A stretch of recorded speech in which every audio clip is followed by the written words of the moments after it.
You're now tuned in to your favorite host of choice, Mr. Keita Jones, Mr. Keita Jones, Mr. Keita Jones. Hey! Let's go! Turn your radio up and just listen to your voice, your business. You're now tuned in with your host of choice, Mr. Keita Jones, the lady with the voice. Mr. Keita Jones, Mr. Keita Jones, Mr. Keita Jones, the lady with the voice. Hey y'all, welcome to another episode of Your Voice, Your Business podcast with me, the Akita J. And I have one of my favorite people, one of the smartest, prettiest, and strongest black women I know. Well, black woman I know. And that is Miss CARNEISHA MYLES. But hold on. You got some initials behind your name. Girl, look at the stethoscope, darling. Oh, girl. You got APRN. Welcome. Thank you for having me. You are more than welcome. Thank you for actually agreeing to do my show. Tell me, where are you from? Born and raised in Jacksonville, Florida. Mm-hmm. Duval County, or you guys may hear Duval. That's us. That's us. So, APRN. Now, I remember before all those letters came behind your name, we both worked at the hospital, at Memorial Hospital in Jacksonville, Florida. Mm-hmm. And you weren't a technician? No, I started working in Memorial in about 2009 as a floor nurse. I was a registered nurse. Yes. I worked in the emergency room, critical care unit, and also PACU. I remember which PACU. Is after you come out of the surgery. Okay.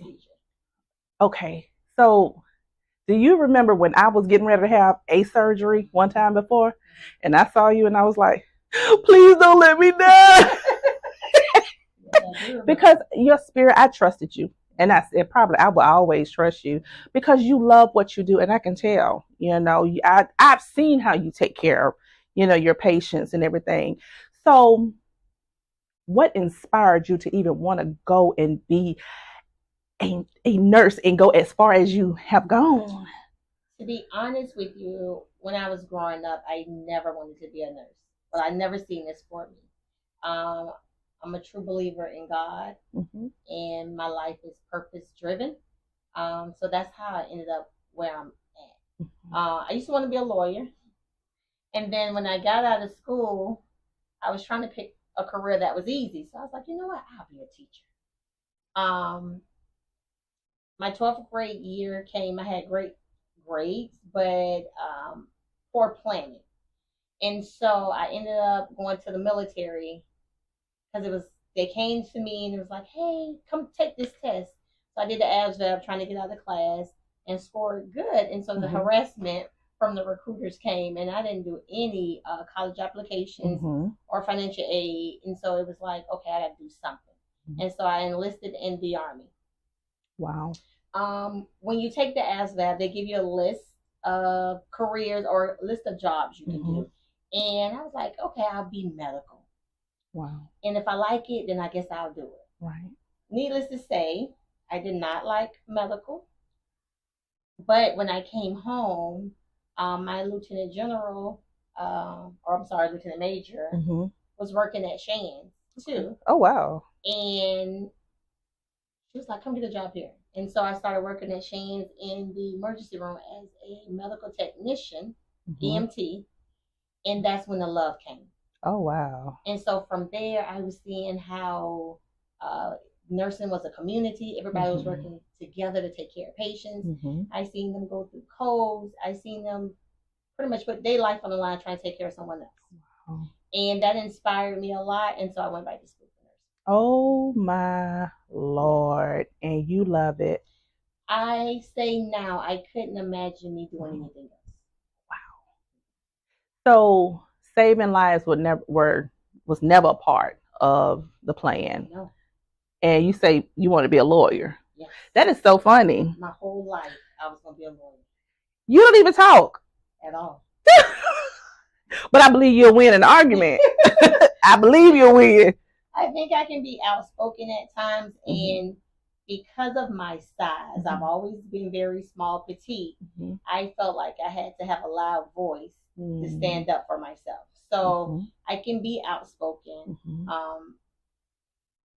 I could defend me. But that is why I felt like I could be a lawyer, but I have no desire. Wow. You know, well, you're already successful. And you're still young. So, hey, if you wanted to add that to your portfolio, I'm pretty sure you could.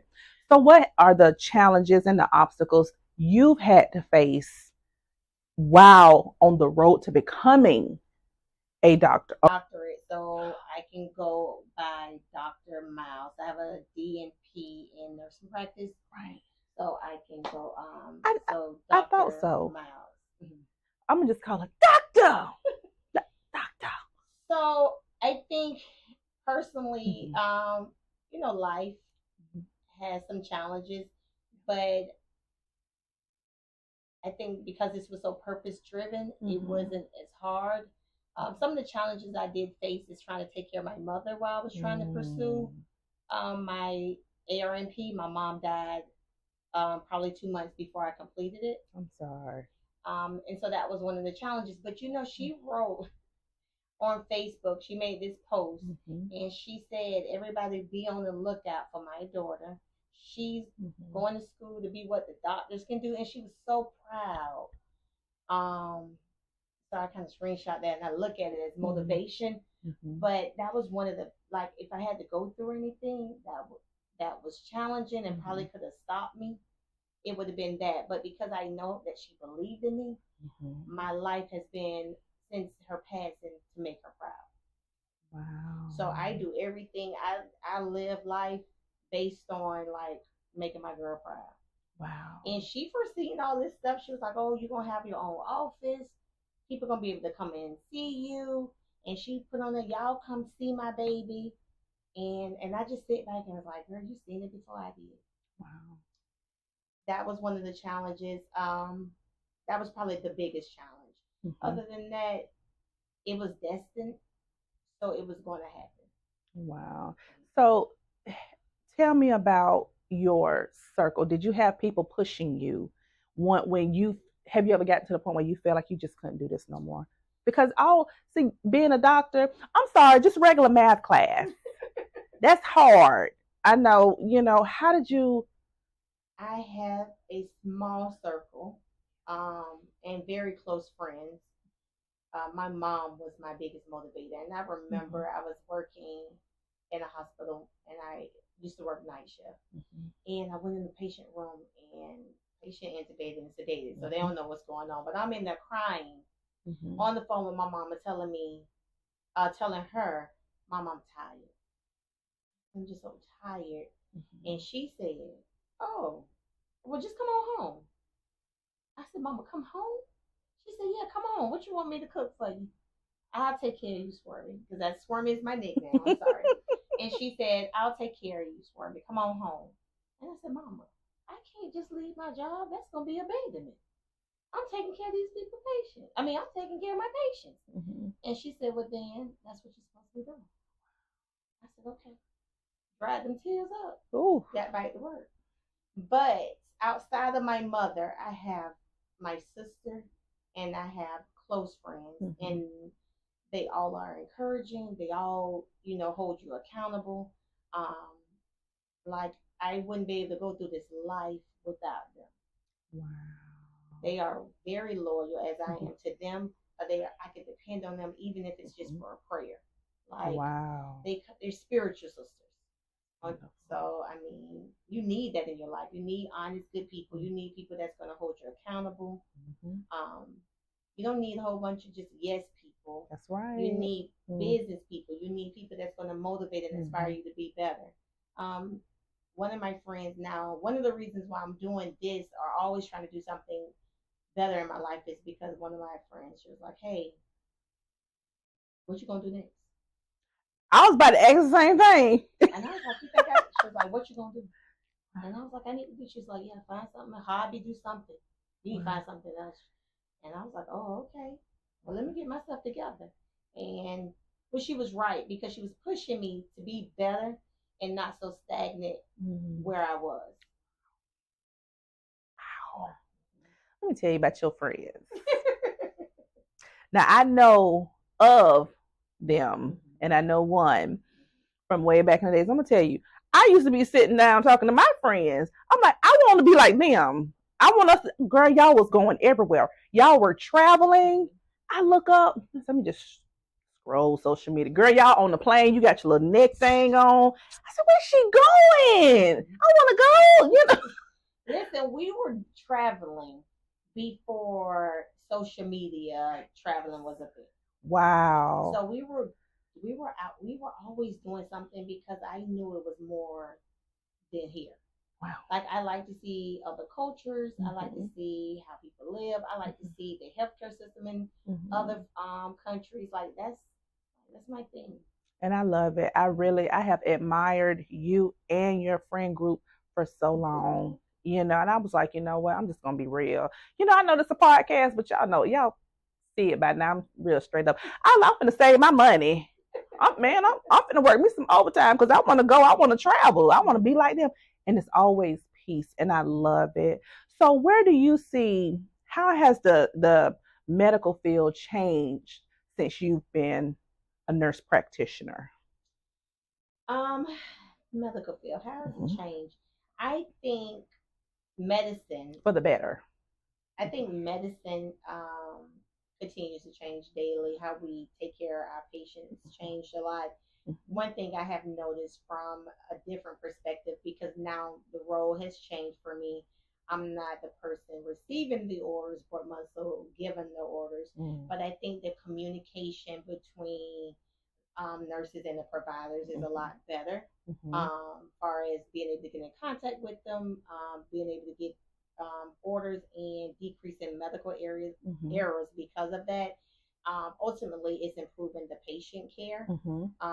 That's been a big game changer. One thing I have noticed since COVID made us reevaluate our medical system, the practice, in a lot of different aspects. But I think ultimately it has allowed different auxiliary staff to work together. So I think healthcare in general is like a big, like we are like this. It used to be so separated. I remember that.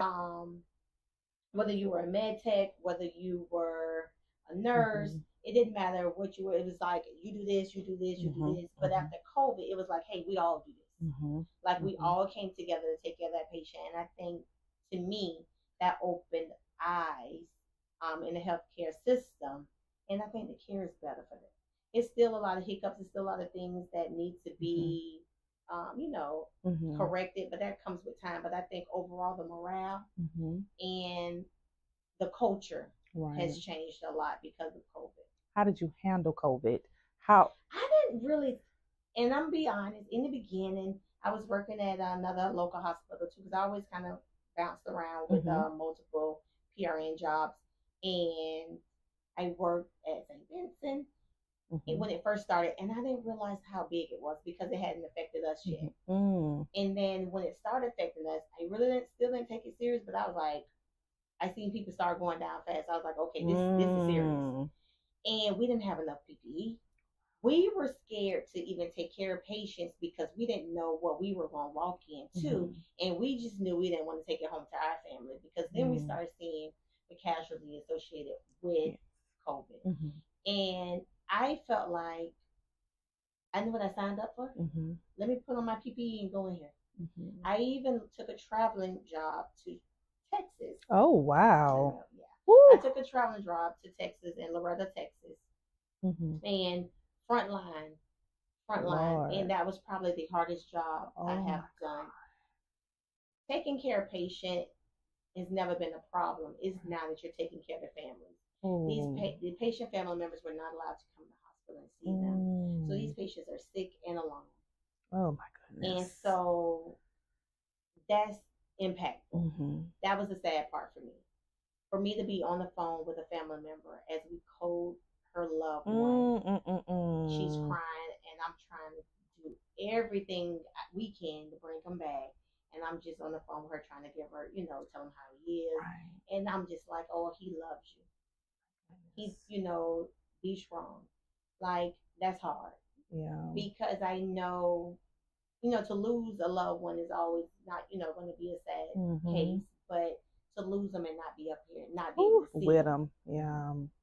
How do you how do you keep from getting emotionally attached? I don't know if you can.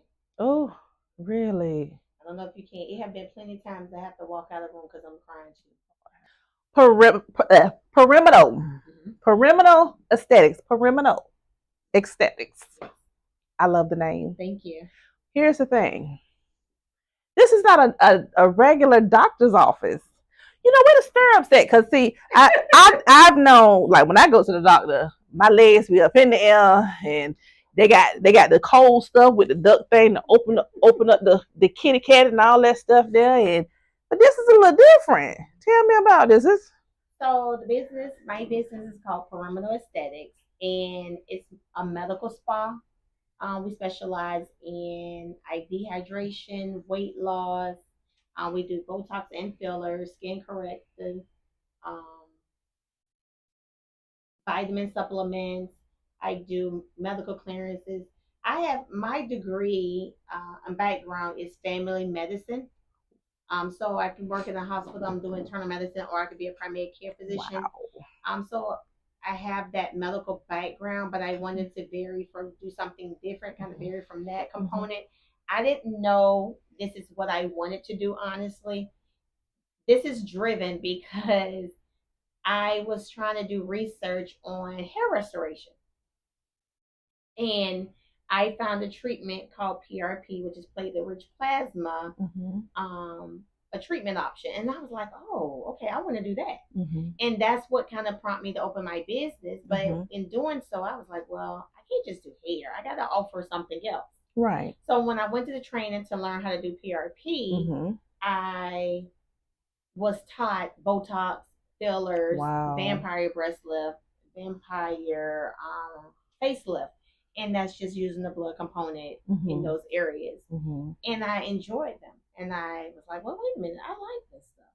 Wow. And so from there, I have broadened my education. Wow. And I take numerous classes in Botox, fillers, just the anesthetic type world. Right. So we're going to also be doing a lot of new services coming soon. One of them being laser hair removal, and all things beauty. All things restoring. Because that's what aesthetic means. Yeah. You mentioned weight loss. Girl, you see this stomach? What you gonna do with it? Like, oh my God, I can't stop eating. This is what it is. So tell me that particular service, what would you be doing if a person has like a what we call it, a kangaroo pouch? Okay. So if it's excess skin, honestly, it's going to probably be exercising or probably having some type of surgical interventions. Oh.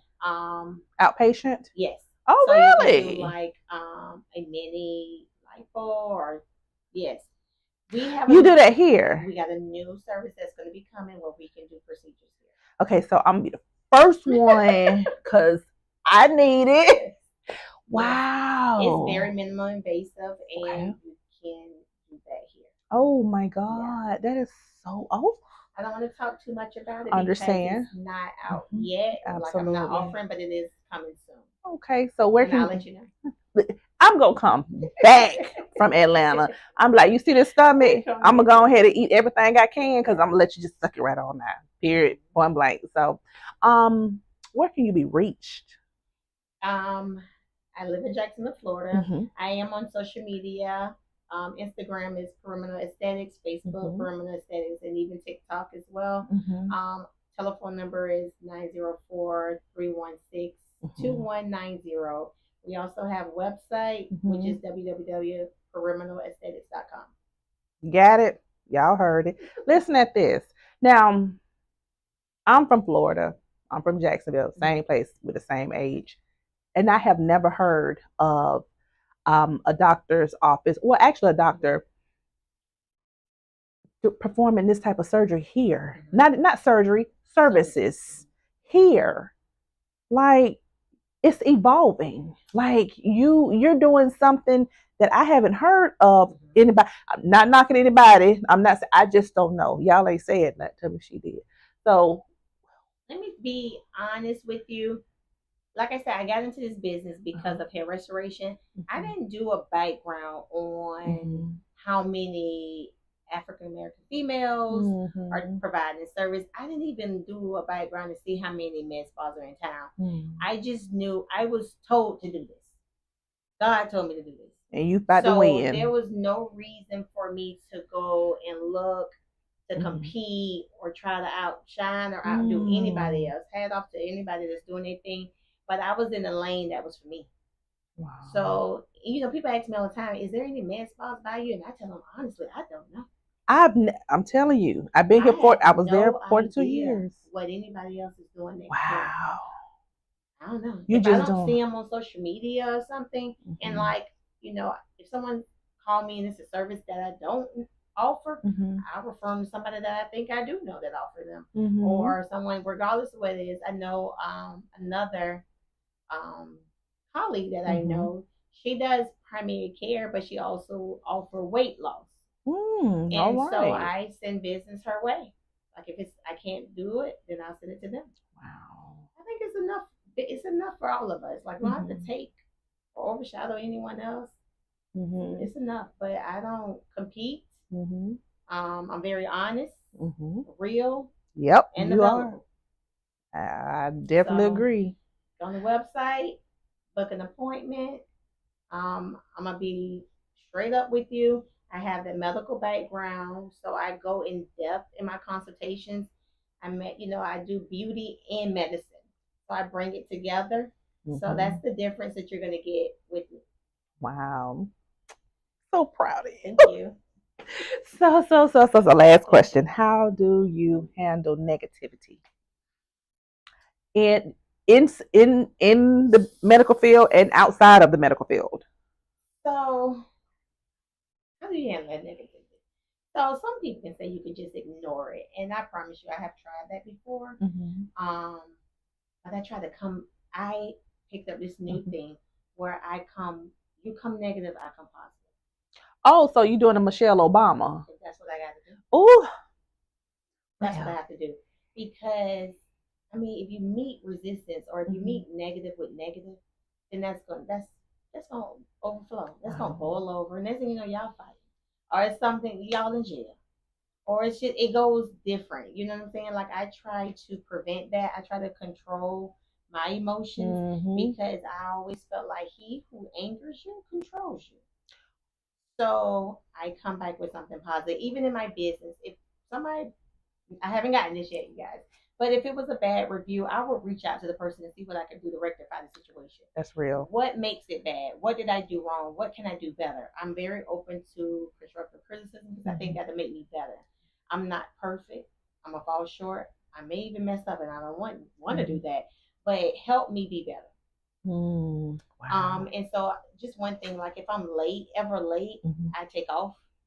I've even offered services for free just because of whatever the case may have been. Either I have to reschedule.